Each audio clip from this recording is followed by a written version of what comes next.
And then to handle the secure part of this, the RTP stream is actually a ZRTP stream. And ZRTP is a pretty nice protocol that was designed by Philip Zimmermann, and it was done with forward security in mind. The way it works is that you negotiate a ephemeral session key between the two phones, and then from that ephemeral session key, you derive what's known as a short authentication string. And that short authentication string is then displayed when the call is connected. So there's this, problem of key distribution and authenticity, right? That whenever you want to send someone a PGP encrypted email, you have to find their public key, and then once you have it, you don't know if it's really theirs. You have to maybe check the signatures or call them on the phone and be like, what's your fingerprint and all this stuff. The way that this works is that there are no long-running keys. There's nothing for anyone to come and seize or demand from you. And that when you set up the call, the first things that you do is look at the bottom of your phone and you say, I see Flatfoot Eskimo, or whatever the short authentication string may be. And the person on the other line says, yep, Flatfoot Eskimo. And this string is derived from the shared key material. So that if you both see the same string, you know that you both have the same key, which means that there was no man-in-the-middle attack. And it solves the entire authenticity problem without all of this rigmarole of checking fingerprints and things like that. The other thing that we're working on is an OTR-derived SMS application, also for Android. Again, we want this to look identical to the normal SMS environment. In fact, we've cloned feature for feature the existing SMS application on Android phones. And the way that this works is it allows you to SMS as normal. You can SMS people that aren't running this application, that are just have normal phones or whatever. But whenever you happen to be in contact with someone that is running this application, it automatically negotiates a secure session. And once again, we do the OTR thing of embedding one half of the key exchange into every message that is sent. So every time you exchange messages, the key rolls forward, which means that, again, there's not one thing that anyone can come and ask for and get all of your previous correspondence, because it is constantly changing. So these projects are sort of my small hopes for reducing the scope of the choice that we are faced to make every day in this sort of increasingly surveilled and decreasingly private world. You can find a lot of these projects on my website, thoughtcrime.org, and thank you for coming.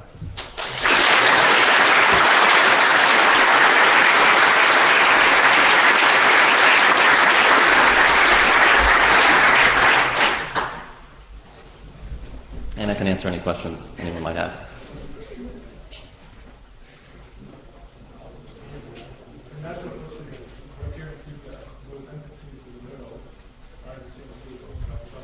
The Google sharing servers? This is a good question. So the question is, okay, this Google sharing proxy stuff might be interesting, but aren't the Google sharing proxies in the exact same position that Google is now in? And the answer is yes and no. I guess first I would start by saying the way that things are now, what we're not trying to protect is individual search terms of any value. Like if you have a really high value search that you're going to perform that you want to be fully anonymous, use Tor. Google sharing is for your day-to-day search thing, right? Which means that what you're trying to protect is your search ID, or your searches, or the things that you're using that are only valuable in aggregate, that paint like a really big picture of who you are. And so the first thing that I would say is that I, or anyone who is running a Google sharing proxy server, are in a much worse position to capitalize off of that information than someone like Google. That, I don't have the resources to do something like that. The second thing is that the Google sharing proxy server is available as source code, and anyone can run one. And you can configure your add-on to use whatever Google sharing proxy server you would like. So if you don't trust me, hopefully there's someone that you can find that you do trust. And then the third thing that we're doing is, in the future, we're moving to a more distributed model, where you can define a whole list of Google sharing proxy servers that multiple people are running, and it will distribute your requests across all of them. So that there should be no one node that has any big picture of all of your search activity, and it should be much harder for any individual, without collaborating, to construct a picture of who you are and what you're doing and thinking. Mr. Moss. A couple of things. How hard is it to change that to, say, Bing or Yahoo or? It shouldn't be that hard. Right now, it's very specific, right? Because what we're trying to do is intentionally duck their abuse heuristics, and also, we're using all of the information about what Google services are require a login and which don't, so that we know which requests to siphon off and stuff like that. But it should be, fully possible to extend this to other search things as people would like. To me, Google is by far the largest threat, so I'm just trying to start there. And then I thought, if you go back a couple of slides to your secret and midnight Eskimo thing, I thought I'd give you one more level of paranoia. So what the really paranoid people do is the first person who calls, the person who receives the call reads the first half, and the other person reads the second half out loud. Right. Yeah. Yeah. Flatfoot Eskimo. Yeah.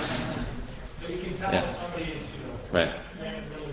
Yeah, as we've been developing this, we've been making thousands of test calls and stuff to work out all the bugs and stuff like that. And you get these really amazing short authentication strings that are just they're almost like haiku or something in their profound nature.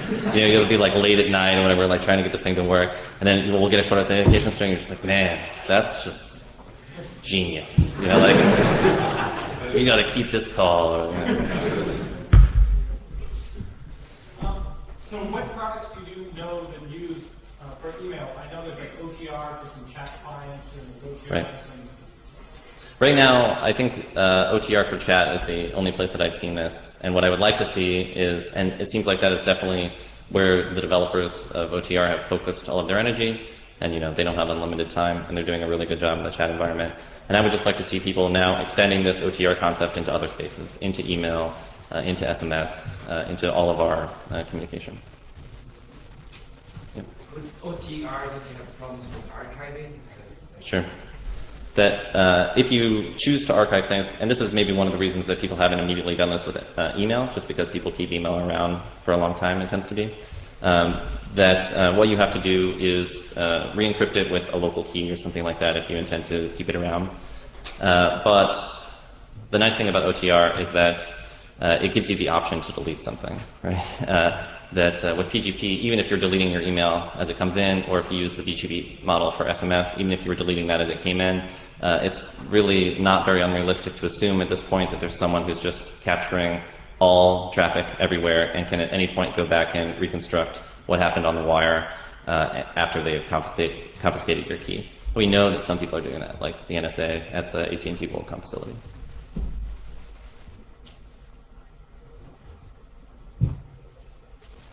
Sure. What about the GPS chips in your phone? Any way to somehow disable that? Oh, right. I mean, Other than breaking it. right. I used to have, I used to have a tricked out phone, like the, tinfoil hat phone with a hardware switch on the microphone so that you could hardware switch it off and stuff like that. Yeah, you can do that, but it's just so inconvenient to be constantly taking the battery out or whatever. And so this way, no one could turn it into a mobile bug. But no, I think there are tons of other problems that need to be addressed in the mobile phone space. Real-time tracking and stuff like that is definitely a big one. And I hope that we continue to recognize, or at least we start to recognize that these things that we're so okay with just because they're choices aren't really the most free choices. And that we should respond to things like mobile phones in the way that we would respond to government-mandated tracking devices, and that we should treat them as almost the same, because they really are. With email, you already said nobody uses PGP now, so you have any clue how you will get people to use OTRs? Right. Fluffy and nice and Uh-huh. The question is, if no one uses PGP for their email, why would anybody use any of this other stuff? Do we need to make it fluffy and nice and colorful? And I think fluffy and nice and colorful is definitely part of it, but also just designing protocols with ease of use in mind. That things like PGP are a pain to use. And I think a lot of it comes down to this sort of authentication step of, oh, I got to find the key and thing, whatever. Integrating with normal email clients and stuff like that. And that's why I'm hopeful for things like this, right, where it's just you install the app and you're done. You never have to authenticate a fingerprint or set up your VoIP connection.